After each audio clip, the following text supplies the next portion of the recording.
বকরিটা নবীর প্রেমে জব করে দিয়ে দিলাম বাবাজি। জাফরের 2টা সন্তান ছিল। আমার ভাইরা কিতাবটা মতারহারা করেছি। এই কিতাবের মধ্যে বাজান দে আমার বন্ধুগণ, মজমাই বয়সের বিরুদ্ধে কত সুন্দর করে লেখক লিখেছেন। আরে বন্ধু, জাফরের 2টা ছেলে, এক ছেলের নাম হলো মাসুম বিল্লাহ, আর এক ছেলের নাম হলো মাসুম বিল্লাহ। 2জন ছেলে আমার ভাইরা। এক ছেলে 1 বছরের ছোট বড় হবে, আর এক ছেলে 1 বছর বড় হবে আর এক ছেলে। আমার বন্ধু বাবা বাইরে চলে যায়। এই 2 ভাই মিলিয়ে যখন বকরিটা নিয়ে খেলা করা করে, বকরিকে টাইম মতন খাবার দেয়। আমার বন্ধুগণ, আমার ভাইরা কানা খাদ্য খাওয়ায়। আরে জাফের বন্ধু একবার, তার মানে জাফের এক ছেলে এই বকরিটার জন্য খাদ্য আনতে গেছে, আর এক ছেলে বাড়িতে আসছে। হযরতে জাফর রাদিয়াল্লাহু তাআলা আনহু আমার বন্ধুগণ বিবিকে বলতেছে, ওই ছেলেকে সাথে নিয়া আল্লাহ রাব্বুল আলামিন প্রেমে, আল্লাহর প্রেমে আমার বন্ধুগণ বকরিটা জব করে দিয়ে দিলেন। আল্লাহু আকবার। যখন বকরি জব হয়ে গেল, জাফর রাদিয়াল্লাহু তাআলা আনহু সুন্দর করে খুলাইয়া বাজান রে গোস্তগুলো সুন্দর করে বানাইয়া দিয়া ডাক দিয়ে বলতেছেন, বিবি রে তুমি গোস্ত ভুনা করো, রুটি বানাও, আমি আমার নবীজিকে দাওয়াত দিয়ে নিয়ে আসি।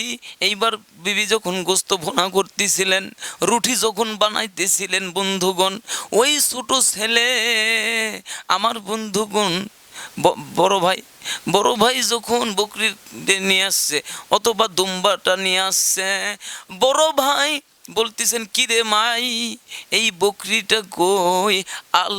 আমি না খাদ্য নিয়ে আসলাম।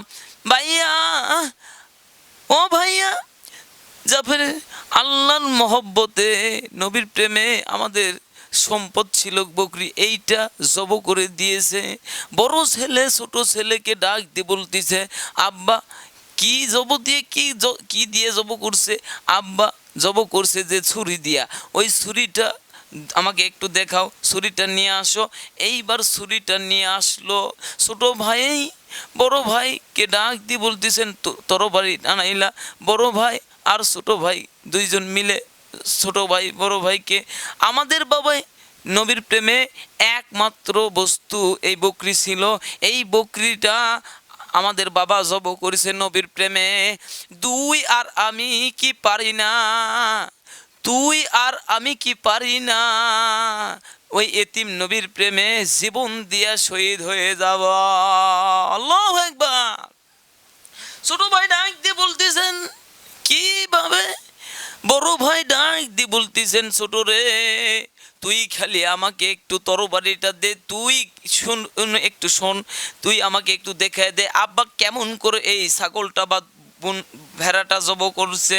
এই কথা বলার সাথে সাথে ছোট ভাই ডাক দিয়ে বলতেছেন, বড় ভাই রে আমরা 2জন আল্লাহর নবীর প্রেমে জীবন দিব। আরে বন্ধু, ছোট ভাই তরবারি নিয়ে গেছে, তরবারি নিয়ে যাইয়া ডাক দিয়ে বলতেছেন, ছোট ভাই ডাক দিয়ে বলতেছেন, বড় ভাই দেরি করো না, নবীর প্রেমে জীবন দিয়ে আমারে জব করে দাও। ও বন্ধু, জাফর জব করলো, জব হয়ে গেল। আমার ভাইরে রক্তর বন্যা বয়ে গেল।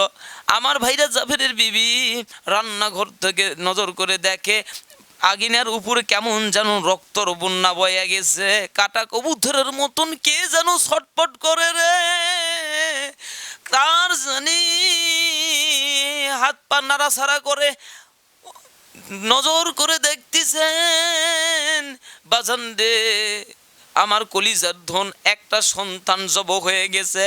জাফরের বিবি রাগ দিয়ে বলতেছেন, বাবারে একটু পরে নবী মোহাম্মদ আমাদের বাড়িতে আসবে, এসে যদি দেখে এই অবস্থা, আমার নবীজি খাইবে না, আমার নবীজি অনেক কষ্ট পাইবে।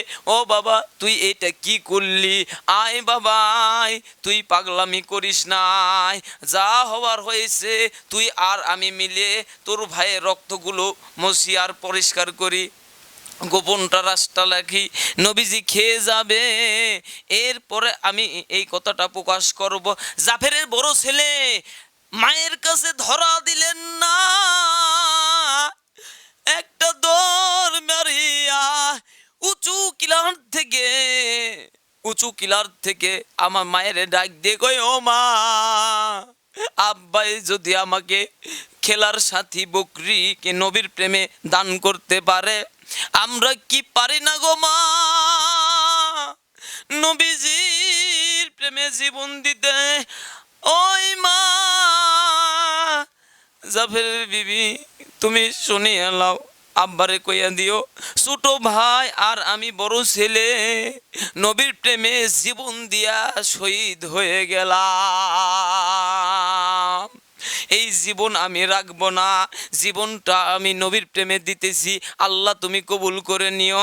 ও বাজান, লেখক লিখে ছোট ছেলে জব হয়ে গেছে, অভিনয় জব হয়ে গেল, আর বড় ছেলে উঁচু কিলার থেকে লাফ দিয়ে নিচে পড়ে পাথরের বাড়ি খাইয়া। বাজান রে, একটা ছেলের গলা কাটা, আর একটা ছেলের মাথা ফাটা। এখন কোমল দুগসি মা বোনেরা, এই জন্য বিজয় ইসলামিয়া মাদ্রাসা নুরানে এই ফুরকানিয়া মুক্তবাগে পাঠান। আপনার সন্তানকে দিনী শিক্ষা দেন রে মা।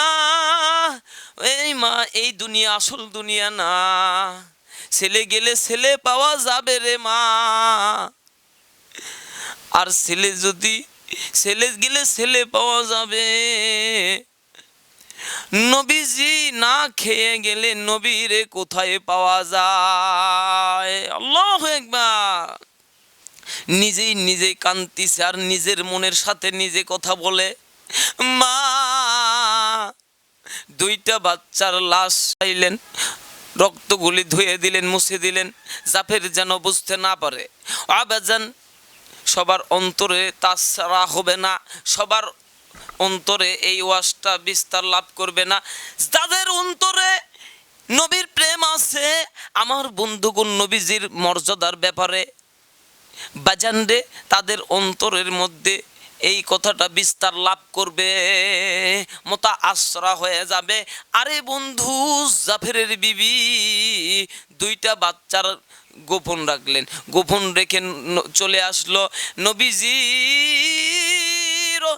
আসতেছে আমার বন্ধু জাফরের বিবি, স্বামী যখন না বুঝে কিন্তু লম্বাটা করে দিলেন। অনেক মানুষ গোস্ত ভুনা করতেছে, রুটি তৈরি করতেছে, আর নিজে কান্দে, স্বামী যেন বুঝতে না পারে, নিজে চোখের পানি কান্দে। ও বাজান, আমি নিজের মনকে বলে, মন রে, কেন বুঝিস না রে মন? ছেলে গেলে ছেলে পাওয়া যায়, নবী না খায়া গেলে নবীরে কোথায় কেমনে পাওয়া যায়? এইবারে বিবি জাফরের বিবি কান্দে। আমার বন্ধুরে জাফর রাদিয়াল্লাহু তাআলা আনহু, নবীজি কান্দিছে, জাফর বুঝে নাই। জাফরের বিবিরে নবীজি চলে আসছে, দস্তরখানা বিছিয়ে দিলাম, রুটি দাও বিবি, গোস্ত দাও, জলদি করে দাও। আমার ভাইরা জাফরের বিবি জাফর নিয়ে গেছে গোস্ত আর রুটি। আরে বন্ধু, নবীজির সামনে যখন পেশ করছে খাবার, আমার নবীজি বিসমিল্লাহ বলার আগে জাফরকে ডাক দিয়ে বলতেছেন, জাফর অনুমতি দিলে আমি বিসমিল্লাহ ধরি। জাফর বলতেছেন, হুজুর আপনি খান, আপনার জন্যই তো আয়োজন। সাথে ফানা জিব্রাইল আলামিন হাজির হয়ে গেছেন, আসসালাতু আসসালামু আলাইকা ইয়া রাসূলুল্লাহ, আসসালাতু আসসালামু আলাইকা ইয়া হাবিবাল্লাহ। নবীজি